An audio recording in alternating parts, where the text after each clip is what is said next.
Breaking news చూస్తున్నారు. చైనాను భారీ వర్షాలు వణికించేస్తున్నాయి. ఉత్తర చైనాలో కుండపోత వాన పడుతోంది. భారీ వరదలతో పట్టణాలు కొండ చర్యలు ఎటువంటి స్థితి ఉన్నాయంటే అక్కడ దృశ్యాలు మీరు చూస్తున్నారు. కొద్ది నెలల క్రితం పడిన భారీ వర్షాలకి అక్కడ జనజీవనం స్తంభించకపోయింది. ఊరు వాడ ఎక్కడ చూసినా ఇటువంటి పరిస్థితి. ఇప్పుడు కూడా అంతే. ఉత్తర చైనాలో కుండపోత వాన పడింది. భారీ వరదలతో పట్టణాలు నీట మునిగిపోయాయి. కొండ చర్యలు విరిగి పడుతున్నాయి. ఇప్పటి వరకు 50 మందికి పైగా మృతి చెందారంటే అర్థం చేసుకోవచ్చు. రాజధాని బీజింగ్ సహా 10 ప్రావిన్స్లలో డేంజర్ వార్నింగ్ హెచ్చరికలు ఉన్నాయంటే అక్కడ పరిస్థితిని అర్థం పడుతోంది. ఎక్కడ చూసినా భారీ వర్షాలకు మీరు చూడొచ్చు. నేల అనేది కనిపిస్తుందా? నీటి చుక్కలు కాదు, సారీ, ఆ నీటి మధ్యలో, ఆ నీళ్ల మధ్యలోని ఆ గృహాలు, ఆ ఇళ్ళు, అక్కడ కార్లు. బహుశా ఎండ వచ్చింది అక్కడ మీరు చూడొచ్చు. ఎండ వచ్చినప్పటికీ కూడా ఆ వరద నీరు ఎక్కడికి పోలేదు, అక్కడ ఉండిపోయింది. కార్లు డ్యామేజ్ అయిపోయాయి. ప్రొక్లైనర్ సాయంతో వాటిని అక్కడి నుంచి తరలించాల్సి వస్తుంది. భారీ జేసీబీలు తెప్పించాల్సి వస్తుంది. భారీ వర్షాలకి మీరు చూడొచ్చు. అక్కడ ఎండ కాస్తుంది. ఒక్కసారి ఆ ఫ్రేమ్ని ఫ్రీజ్ చేయగలిగితే ఒక్కసారిగా మీరు చూస్తే కనుక అదిగోండి, ఆ చెట్ల నీడ కూడా కనిపిస్తోంది. అంటే భారీ వర్షాలు పడ్డాయి. ఇంకో పక్క ఎండ కాసినప్పటికీ కూడా అక్కడ ఆ విజువల్ చూస్తే మనకు అర్థమవుతుంది తీవ్రత. భారీ వర్షాలు ఏ స్థాయిలో చైనాను అతలాకుతలం చేశాయనేది. భారీ వర్షాలకు చైనా అతలాకుతలం అయిపోతుంది. ఇళ్ళు కొట్టుకుపోయిన పరిస్థితి. కొన్ని సందర్భాల్లో కార్లు నీట మునిగిపోయి ఎక్కడ కార్లు అక్కడే. ఆ విజువల్స్ చూడొచ్చు. కొన్ని చోట్లయితే మోకాలి లోతులో నీళ్లు, ఇంకొన్ని చోట్ల నడుం లోతు నీళ్లు. చైనాను ఈ అకాల వర్షాలు ముంచేస్తున్నాయి. గత కొన్ని రోజులుగా కురుస్తున్న భారీ వర్షానికి చైనా అతలాకుతలం అవుతోంది. బీజింగ్లో ప్రస్తుత పరిస్థితి చూస్తే మీకు అర్థమవుతుంది ఎటువంటి పరిస్థితి ఉంది అనేది. ఏకంగా 60,000 మంది మీద ఇది పెను ప్రభావం చూపించింది.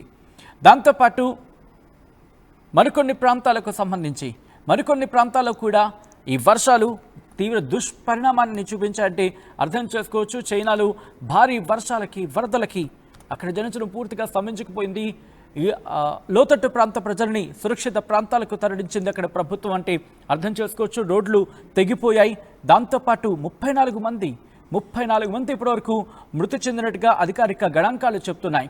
ఈ లెక్కలు అంటే అనధికారికంగా ఇంకా ఎక్కువ మంది ఉండుండొచ్చు, ఆ మరణాల సంఖ్య ఇంకా ఎక్కువ ఉండొచ్చు అంటూ కూడా చర్చ జరుగుతోంది. మీరు చూడొచ్చు అక్కడ నదీ ప్రవాహం తన పరిధికి మించి సరిహద్దులు దాటి ప్రవహిస్తున్నాయి నదులు.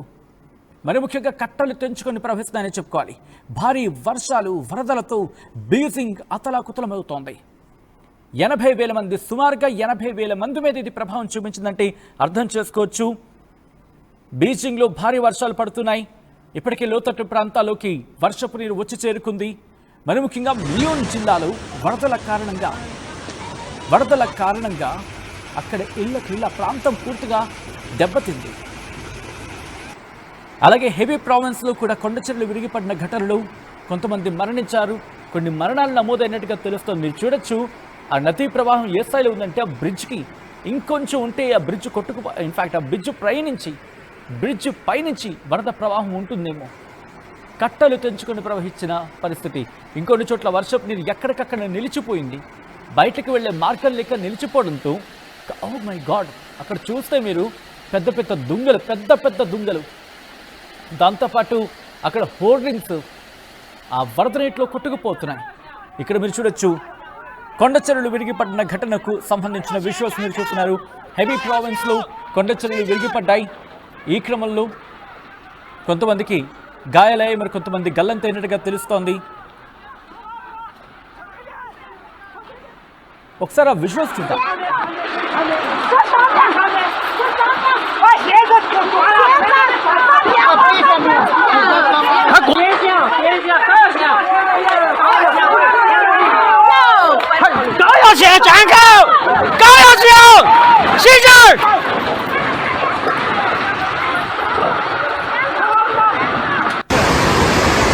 这都几辆了吗？白狗的。అదిగో మీరు చూడొచ్చు అక్కడ ఊర్లు. మై గాడ్, ఇక్కడైతే కార్లు కొట్టుకుపోతున్నాయి పూర్తిగా. అంటే పైనుంచి పడుతున్న భారీ వర్షాలకు. ఎందుకంటే ఎత్తైన ప్రాంతాల్లో భారీ వర్షం పడిందనుకోండి, ఆ లోతట్టు ప్రాంతాలకి భారీగా వరద నీరు చేరుకుంటూ ఉంటుంది. నదీ ప్రవాహాల ధాటికి కార్లు కొట్టుకుపోతున్నాయి. ఇంటి పైకప్పులు అనుకుంటా బహుశా సబ్జెక్ట్ కరెక్షన్ అది, కానీ ట్యాంకర్ కానీ అయి ఉండొచ్చు. ట్యాంకర్కి సంబంధించి పైన ఉంటుంది కదా, బహుశా అదేనా అయి ఉండొచ్చు. ఎందుకంటే మీరు చూడొచ్చు, కార్లు కొట్టుకుపోతున్నాయి. బురద పట్టేస్తుంది పూర్తిగా కారు. అంటే ఎన్ని రోజులు అయింటుంది అది కొట్టుకొస్తూ. ఆ తర్వాత మీరు ఇక్కడ చూడొచ్చు, ట్రక్కులు కొట్టుకుపోతున్నాయి, పెద్ద పెద్ద కార్లు కొట్టుకుపోతున్నాయి, కొండ చర్యలు విరిగి పడుతున్నాయి. చైనా పరిస్థితి తలుచుకుంటే ఒక్కసారిగా షాక్ గురయ్యే పరిస్థితి. ఎందుకంటే ఏకంగా 80,000 మంది ప్రజలను సురక్షిత ప్రాంతాలకు తరలించాల్సి వచ్చిందంటే అర్థం చేసుకోవచ్చు. చైనాలో వరదలు ఏ స్థాయిలో అక్కడ బీభత్సాన్ని సృష్టించాయనేది.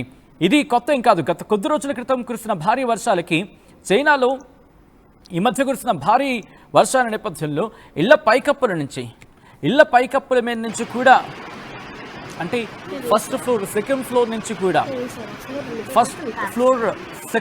నుంచి కూడా వర్షాల ఆ భారీ వరద నీరు వచ్చి ప్రవహించిందంటే అర్థం చేసుకోవచ్చు అక్కడ పరిస్థితి. మరి ముఖ్యంగా చైనాలో ఈ మధ్య తరచుగా వరదలు సంభవిస్తున్నాయి. అక్కడ యాంగ్జీ కావచ్చు, దాంతోపాటు యాంగ్జీ అలాగే మరికొన్ని నదుల పరివాహక ప్రాంతాలు ఎప్పుడూ లేనంతగా ఆ భారీ వరదలను చూస్తున్నాయి. జూలైలో కురిసిన భారీ వర్షానికి, అంటే ఈ రోజు కురిసిన భారీ వర్షం, అంటే ఈ నెలలో కురిసిన భారీ వర్షం అఫ్కోర్స్ ఇంకొద్ది గంటల్లో ఏకంగా నెలలో కూడా మారిపోతుంది ఏకంగా. సో అటువంటి సిచ్యువేషన్లో 80,000 మంది మీద ప్రభావం చూపించింది. కొండ చర్యలు విరిగి పడుతున్నాయి, రోడ్లు ధ్వంసం అవుతున్నాయి, విద్యుత్ సరఫరా నిలిచిపోతోంది, ప్రజల జీవనం స్తంభించకపోయింది, సురక్షిత ప్రాంతాలకు వారిని తరలిస్తున్న పరిస్థితి ఉంది. ఏకంగా 30 నుంచి 40 మంది మీద దీని ప్రభావం ఉందంటే అర్థం చేసుకోవచ్చు. దాంతోపాటు ఐ థింక్ జూన్లోనే భారీ వర్షాలు కురిశాయి చైనాలో. అఫ్కోర్స్ అమెరికాలో కూడా కురిశాయి. చైనాలో కురిసిన భారీ వర్షాలకి అప్పుడు రెండో అంతస్తు నుంచి పైన, అంటే కొండవాళ్ళ ప్రాంతాల్లో కురుస్తున్న భారీ వర్షాలకి, పైన కురుస్తున్న భారీ వర్షాలు కిందకు వస్తున్న క్రమంలో ఇళ్లలోకి చొచ్చుకుపోయి రెండో అంతస్తు నుంచి కిందకు వచ్చాయి. అంటే అర్థం చేసుకోవచ్చు అక్కడ ఎటువంటి పరిస్థితి ఉంది అనేది. ఈ క్రమంలోని ఆ దృశ్యాలు ఒక్కసారిగా అందరినీ గురి చేస్తున్నాయి. చూడొచ్చు, ప్రొక్లైనర్ సాయంతో అక్కడ వాహనాన్ని తరలించాల్సి వస్తుంది. ఇంకొంతమంది అదే వరద నీటిలో కొట్టుకొచ్చిన తమ వాహనాలతో అదే వాటర్తో వాళ్ళు క్లీన్ చేసుకుంటున్నారు. ఇంకొంతమంది బతుకు జీవుడా అంటూ, ఎందుకంటే బ్రతికితే చాలు, వాహనం కొట్టుకుపోయింది, బతుకుంటే చాలు అనుకుంటూ మరికొంతమంది ఆ వాహనాన్ని ఎక్కడికక్కడ విడిచిపెట్టేసి పక్కకు వచ్చేస్తారు. ఒక్కసారి ఆ బట్టలు ఉతుకుతున్న మనిషి విజువల్ ఉంది కదా, దానికన్నా ముందు ఒక విజువల్ వచ్చింది. ఆ విజువల్ని ఫుల్ ఫ్రేమ్లో చూపించే ప్రయత్నం చేద్దాం. ఎందుకంటే ఆ విజువల్ ఇదిగో ఇక్కడ చూడండి, పూర్తిగా ఆ వరద నీరు ఇంకా తగ్గకపోయినప్పటికీ ఆ కాస్త తగ్గిన ఆ సైడ్కి వచ్చేసే వాహనాలన్నీ, అంటే ఎక్కడెక్కడి నుంచి కొట్టుకొచ్చాయో భారీ వాహనాలు, కార్లు, ట్రక్కులు ఇవన్నీ కూడా కొట్టుకు వచ్చేసిన సందర్భం. ఈ నేపథ్యంలో ఇంకా రోడ్ల మీద వరద నీరు ఉంది. సో ఇట్ షోస్ చైనాకు సంబంధించి ఎటువంటి పరిస్థితులు ఉన్నాయనేది చెప్పడానికి అద్దం పడుతున్నాయి అక్కడ పరిస్థితులు. ఇక్కడ మీరు చూడొచ్చు, వాళ్ళు నిర్మించుకున్న రోడ్లు అక్కడ నదులను తలపిస్తున్నాయి. మనం సాధారణంగా చూస్తూ ఉంటాం, గట్లు అంటూ ఉంటారు కదా, ఏటి గట్లు. సో అటువంటి సందర్భం, లేకపోతే కాలువ గట్లు అలా పైనుంచి ప్రవహిస్తూ ఉంటాయి, కిందకు వెళ్ళిపోతూ ఉంటాయి. సో అటువంటి దృశ్యాలు మనం ఇక్కడ చూడొచ్చు రోడ్ల మీద. అది దాని తర్వాత మీరు చూస్తే కనుక సెకండ్ విజువల్లో మీరు చూస్తున్నారు, ఏరియల్ వ్యూలో ఇళ్లలోకి వరద నీరు చేరిపోయిన తర్వాత ఒక్క మనిషి బయటకు కనిపించట్లేదు. ఒక్క మనిషి బయటికి రావడానికి సాహసం చేయలేదు. ఎందుకంటే సాహసం చేస్తే కనుక నీళ్ళలో కొట్టుకుపోయే ప్రమాదం. ఎవరికి వాళ్ళు తమ ఇళ్లలోనూ ఉన్నారు. కొంతమందిని సురక్షిత ప్రాంతాలకు తరలించింది అక్కడ ప్రభుత్వం. పూర్తిగా చైనా అతలాకుతలమైంది. ఎవరు తీసుకున్న గోతులు వాళ్లే పడతారు అనే సామెత మనకు వినిపిస్తూ ఉంటుంది.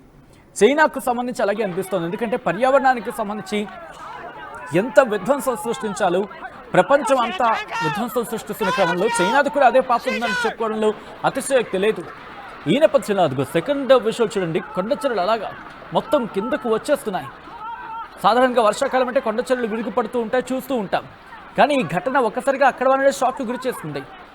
కొండ ప్రాంతాల్లో ఎందుకు ఉంటున్నావా అని చెప్పి వాళ్ళు తలలు బాదుకునేలా మారింది అక్కడ పరిస్థితి. ఈ కథను మిమ్మల్ని కాస్త కలవరపరచవచ్చు. దీనికి సంబంధించి తగిన జాగ్రత్తలు తీసుకోవాలని ఆర్టీవీ సూచించడం జరుగుతోంది. This is the discriminating content bureau description advice. ఈ అంశానికి సంబంధించి మీకేమనిపిస్తుంది కమెంట్ చేసే ప్రయత్నం చేయండి.